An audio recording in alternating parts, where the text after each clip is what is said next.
ഓം ശാന്തി. 2/9/2024. ഇന്നത്തെ മുരളിയുടെ main points. മധുരമായ കുട്ടികളെ, ഏതുപോലെ നിങ്ങൾക്ക് നിശ്ചയമുണ്ട് ഈശ്വരൻ സർവവ്യാപിയല്ല, ഈശ്വരൻ നമ്മളുടെ അച്ഛനാണ്. ഇതുപോലെ മറ്റുള്ളവർക്കും മനസ്സിലാക്കി കൊടുത്ത് നിശ്ചയം ചെയ്യിക്കൂ. പിന്നെ അവരിൽ നിന്ന് ഒപ്പീനിയൻ എഴുതി വാങ്ങൂ. നമ്മൾ ബാബയുടെ കുട്ടികൾക്കറിയാം, ബാബ സർവവ്യാപിയല്ല. പകരം ബാബയ്ക്ക് രൂപമുണ്ട്, നാമമുണ്ട്, ധാമമുണ്ട്, കർത്തവ്യവും ഉണ്ട്. ബാബയെക്കുറിച്ചുള്ള മുഴുവൻ പരിചയവും ഉണ്ട്. നാം ബാബയുടെ ആരാണ്, ബാബ നമ്മുടെ ആരാണ് എന്നതും അറിയാം.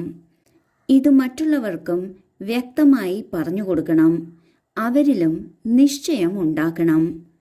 നമ്മൾക്ക് എത്രത്തോളം നിശ്ചയമുണ്ടോ അത്രയും വിപുലമായി മറ്റുള്ളവർക്ക് പറഞ്ഞു കൊടുക്കാനും സാധിക്കും. അങ്ങനെ അവർക്ക് നിശ്ചയം ഉണ്ടാക്കി അവരിൽ നിന്ന് ഒപ്പീനിയൻ എടുക്കണം. അതിലൂടെ കൂടുതൽ സേവനം ചെയ്യാൻ സാധിക്കും.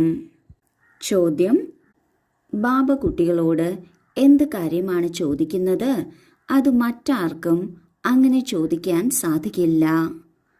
ഉത്തരം: ബാബ എപ്പോഴാണോ കുട്ടികളുമായി കൂടിക്കാഴ്ച നടത്തുന്നത് അപ്പോൾ ചോദിക്കുന്നു, കുട്ടികളെ മുൻപെപ്പോഴെങ്കിലും കണ്ടിട്ടുണ്ടോ? ഏതു കുട്ടികളാണോ മനസ്സിലാക്കിയിട്ടുള്ളത് അവർ ഉടനുത്തരം നൽകുന്നു, ഹാ ബാബ, നമ്മൾ 5000 വർഷങ്ങൾക്ക് മുൻപ് പരസ്പരം കണ്ടിരുന്നു. ആര് മനസ്സിലാക്കിയിട്ടില്ലയോ അവർ ആശയക്കുഴപ്പത്തിലാകുന്നു. ഇങ്ങനെ ചോദ്യം ചോദിക്കാനുള്ള ബുദ്ധി മറ്റാർക്കും ഒരിക്കലും ഉണ്ടാകില്ല. ബാബ തന്നെയാണ് നിങ്ങൾക്ക് മുഴുവൻ കൽപ്പത്തിൻ്റെയും രഹസ്യം മനസ്സിലാക്കി തരുന്നത്. ബ്രഹ്മബാബ കുട്ടികളെ കാണുമ്പോൾ ചോദിക്കുമായിരുന്നു, മുൻപെപ്പോഴെങ്കിലും കണ്ടിട്ടുണ്ടോ എന്ന്. അപ്പോൾ ഏതു കുട്ടികളാണോ ജ്ഞാനം നന്നായി മനസ്സിലാക്കിയിട്ടുള്ളത് അവർ ഉത്തരം നൽകുമായിരുന്നു, തീർച്ചയായും ബാബ 5000 വർഷങ്ങൾക്ക് മുൻപ് കണ്ടിട്ടുണ്ട് എന്ന്. എന്നാൽ ആർക്കാണോ ജ്ഞാനം വ്യക്തമല്ലാത്തത് അവർ ഉത്തരം നൽകുന്നതിന് പകരം ആശയക്കുഴപ്പത്തിലാകുമായിരുന്നു.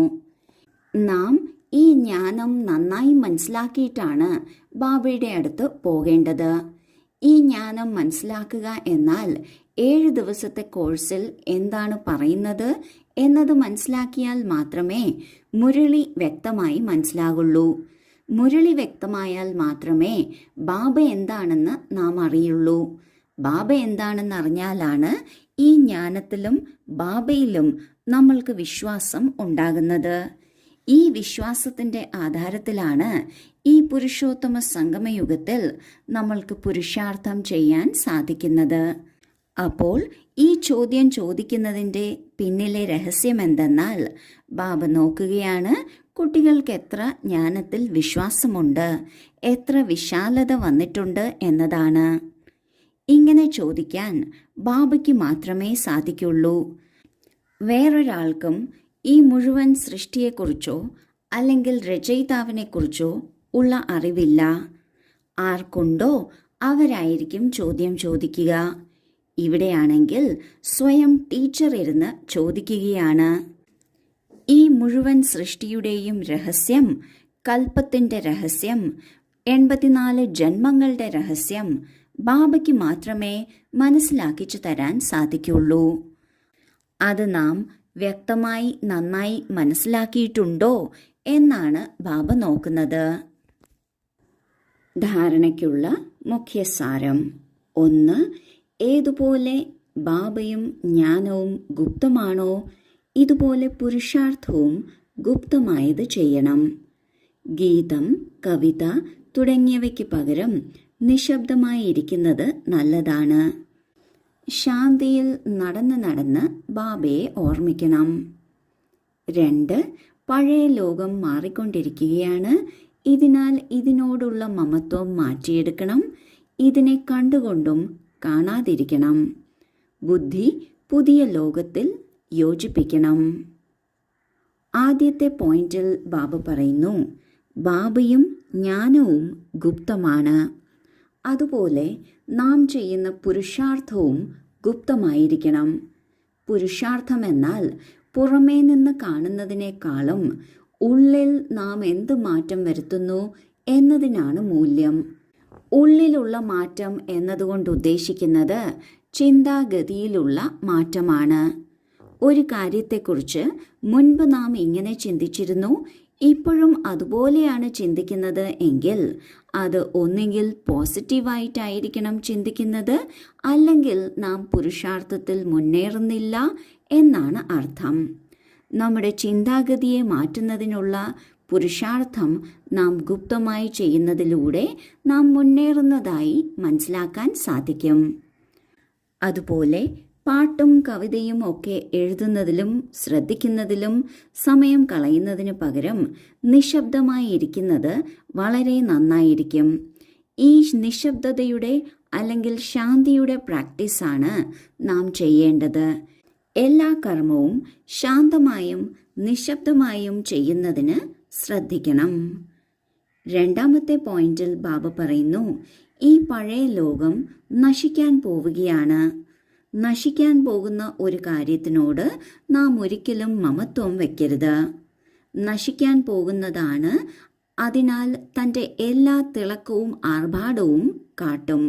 അത് കണ്ടുകൊണ്ടും കാണാതെയിരിക്കണം. നമ്മുടെ ബുദ്ധി, നമ്മുടെ ശ്രദ്ധ പുതിയ ലോകത്തിൽ ആയിരിക്കണം. വരദാനം: ബ്രാഹ്മണ ജന്മത്തിൻ്റെ വിശേഷതയെ നാച്ചുറൽ നേച്ചറാക്കി മാറ്റുന്ന സഹജ പുരുഷാർത്ഥിയായി ഭവിക്കട്ടെ. ബ്രാഹ്മണ ജന്മം വിശേഷമാണ്. ബ്രാഹ്മണ ധർമ്മവും കർമ്മവും വിശേഷമാണ്, അതായത് സർവശ്രേഷ്ഠമാണ്. എന്തുകൊണ്ടെന്നാൽ ബ്രാഹ്മണൻ കർമ്മത്തിൽ ഫോളോ ചെയ്യുന്നത് സാകാര ബ്രഹ്മബാബയെയാണ്. അപ്പോൾ ബ്രാഹ്മണരുടെ നേച്ചർ തന്നെ വിശേഷ നേച്ചറാണ്. സാധാരണമോ മായാവിയോ ആയ നേച്ചർ ബ്രാഹ്മണരുടെ നേച്ചർ അല്ല. ഈ ഒരു സ്മൃതി സ്വരൂപത്തിലുണ്ടായിരിക്കണം, ഞാൻ വിശേഷാത്മാവാണ്. ഈ നേച്ചർ എപ്പോൾ നാച്ചുറലായി തീരുമോ അപ്പോൾ ബാബയ്ക്ക് സമാനമാകുന്നത് സഹജമാണെന്ന് അനുഭവപ്പെടും. സ്മൃതി സ്വരൂപത്തിൽ നിന്നും സമർത്ഥി സ്വരൂപമായി തീരും. ഇതാണ് സഹജ പുരുഷാർത്ഥം. ബ്രാഹ്മണൻ അർത്ഥം ബ്രഹ്മാവിൻ്റെ കുട്ടികൾ എന്നാണ്. ബ്രഹ്മാവിൻ്റെ കുട്ടികൾ എപ്പോഴും ബ്രഹ്മബാബയെയാണ് പിന്തുടരുന്നത്, ഫോളോ ചെയ്യുന്നത്. ബ്രാഹ്മണരുടെ ജന്മവും വിശേഷമാണ്, കാരണം ദത്തെടുക്കുകയാണ്. ബ്രാഹ്മണരുടെ ധർമ്മവും അതുപോലെ കർമ്മവും വിശേഷമാണ്. ഈ കാര്യം സദാ സ്മൃതിയിൽ വയ്ക്കണം. ആരാണോ ഇത് സ്മൃതിയിൽ വയ്ക്കുന്നത് അവർക്ക് ബ്രാഹ്മണ ജന്മത്തിൻ്റെ വിശേഷത തൻ്റെ നാച്ചുറൽ നേച്ചറായി തീരുന്നു. ആരാണോ സ്മൃതി സ്വരൂപരായിരിക്കുന്നത് അവരാണ് സമർത്ഥ സ്വരൂപരാകുന്നത്. അതായത് ആരാണോ തൻ്റെ വിശേഷത ഓർമ്മിച്ചു വയ്ക്കുന്നത്, സ്മൃതിയിൽ കൊണ്ടുവരുന്നത്, അത് ജീവിതത്തിൽ അർത്ഥവത്താവുകയാണ് ചെയ്യുന്നത്. ഇതിനെയാണ് സഹജ പുരുഷാർത്ഥമെന്ന് പറയുന്നത്. സ്ലോഗൻ: പവിത്രതയുടെയും ശാന്തിയുടെയും ലൈറ്റ് 4 വശത്തും പരത്തുന്നവരാണ് ലൈറ്റ് ഹൗസ്. ആരിൽ നിന്നാണോ മറ്റുള്ളവർക്ക് പവിത്രതയുടെയും ശാന്തിയുടെയും അനുഭവമുണ്ടാകുന്നത് അവരാണ് 4 വശത്തും ശാന്തിയും പവിത്രതയും പരത്തുന്നത്. അവരെയാണ് ലൈറ്റ് ഹൗസ് എന്ന് പറയുന്നത്. ഓം ശാന്തി.